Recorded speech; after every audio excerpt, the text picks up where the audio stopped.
Hello guys, তোমরা কেমন আছো? আশা করি ভালো আছো। আমি অনেক ভালো আছি। গাইস, তোমাদের মাঝে একটা কথা শেয়ার করতে আমি চলে এসেছি। সে কথাটা হলো যে লোক কত রকমের বাধা দেবে। তুমি এখন নতুন নতুন যখন ভিডিও বানাবে না, তাহলে তোমাকে লোক কত বাধা দেবে। যে এ বেকার ছেলে, কোনো কাজ বাজ কিছু করে না, মায়ের কোনো হেল্প করে না, বা বাবার কোনো হেল্প করে না। ঠিক আছে, এখন তোমাকে লোক বলবে তুমি এখন কোনো কাজকর্ম করছো না, শুধু ভিডিও বানাচ্ছ, ভিডিও ছাড়ছো।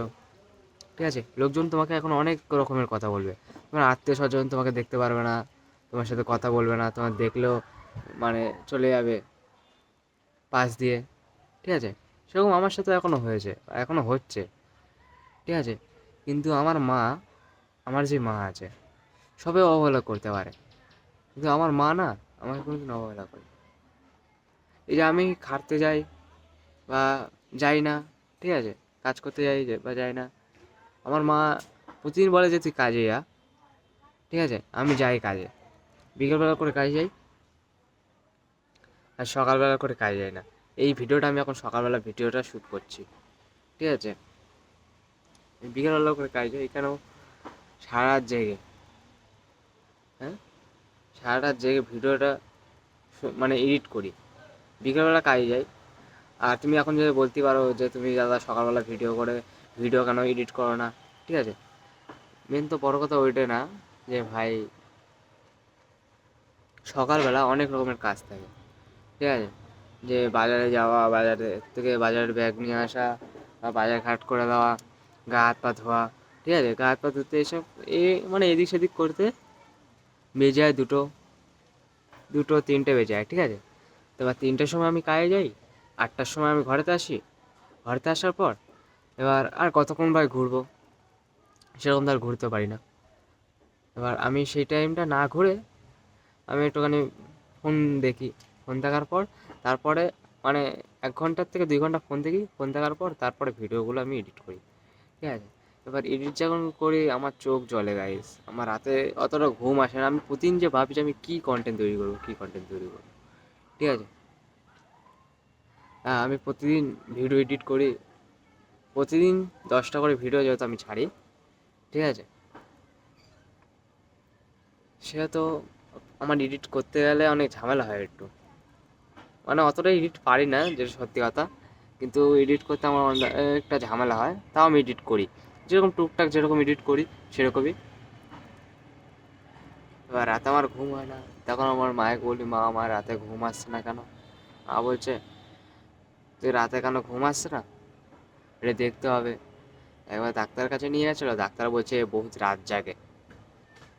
তখন আমি, ডাক্তার বলছে তুই এত রাত জাগিস কেন? আমি বলছি, আমি তখন লজ্জাতে আর কি বলবো, আমি বলছি আমি রাত তো সেরকম জাগি না। আমি তখন বললাম যে আমি রাত তো সেরকম জাগি না। তা বলছে ঠিক আছে, এই ওষুধটা দিচ্ছি, এই ওষুধটা খাবে, শুয়ে পড়বে।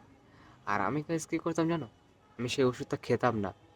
আমার মা আমাকে খাইয়ে দিত প্রতিদিন, কিন্তু আমি সেই ওষুধটা খেতাম না। আমি সেই ওষুধটা মুখে নিয়ে রেখে দিতাম, আর যখন বাথরুমের দিকে আসতাম তখন ফেলে দিতাম ওষুধটা। কেন আমি, আমার একটা শখ গাইজ যে আমি ভিডিও বানাবো, ভিডিও এডিট করব, মানুষ আমাকে দেখবে, চিনবে, জানবে। ঠিক আছে, এটা আমার শখ। আর এটা সব ছেলেদেরই একটা শখ, যে আমাকে মানুষ চিনুক, জানুক। ঠিক আছে গাইস, ওইটা তো মেন না। মেন হচ্ছে আমার মা আমাকে কতটা ভালোবাসে। আমি, আমার মা আমাকে ফোন কিনে দিয়েছিল, আমার মা আর আমার নানি মিলে। সেদিন থেকে আমার মাকে আমি বলেছিলাম যে মা আমি ব্লগিং ভিডিও বানাচ্ছি না, কিন্তু এই ফোনটা কিনছি, কিন্তু অতটা কাজে কমবে, মানে কাজে যেতে পারবো না। আমার মা বলছে ঠিক আছে, তুই বিকেলে করে যাবি কাজে, সকালের দিকে থাকবি। আমি বলছি ঠিক আছে আমার। তারপরে যেহেতু কেন আমার ঘুম যেহেতু অনেকটা ডিস্টার্ব হবে, মানে সকালবেলা উঠতে মেন কষ্টটা হয় না, মেন। তারপরে আমার মা আমাকে স্ট্যান্ডটা কিনে দিয়েছে, স্ট্যান্ডটা কিনে দিয়েছে। তারপর থেকে আমি ভিডিও বানাই গাইস। আর তোমরা আমাকে সাপোর্ট করো, আমার ভিডিও দেখো। আমার অতটা ভিউজের দরকার নেই, আমার 1 বছরের টাইম দিয়েছে তো, 4,000, 4,000 ওয়াচ টাইম। ঠিক আছে, 1 বছরের মধ্যে আমি কিছু করতে পারবো না? ঠিক আছে, প্রতিটা ভিডিওতে যদি আমার 100টা করে যদি ভিউজ আছে, প্রতিটা ভিডিওতে, 10টা ভিডিও যদি প্রতিদিন যদি আমি ছাড়ি, হ্যাঁ, তাহলে আমার 50টা করে আসুক, আমার 100টা লাগবে না, 50টা করে আসলেই অনেক। বছরে মনে হচ্ছে 4,000 ওয়াচ টাইম মানে 2,40,000 পার হয়ে যাবে। আর এই সারা জীবন যে 50টা ভিউজ আসবে এরকম তো না, আস্তে আস্তে তো লোক দেখবে আমাকে। গাইস, আমার মা আমাকে অনেক ভালোবাসে, অনেক মোটিভেট করে, ওর জন্য আমি ভিডিওগুলো বানাতে পারি আর তোমাদের কাছে এই ভিডিওগুলো দিতে পারি। আজকে আমার যে মনের কথাগুলো আছে এগুলো তোমাদের কাছে আমি শেয়ার করলাম। জানি না আমার ভিডিওটা কেমন লাগবে তোমাদের কাছে। যদি ভালো লাগে অবশ্যই কমেন্টে লাল হার্ট দেবে বা কিছু কমেন্ট করে যাবে, আর যদি না ভালো লাগে কালো হার্ট দিয়ে যাবে। গাইস, আজকের পর্যন্ত এই ভিডিও এখানটায় ব্লগিং বন্ধ করা হচ্ছে।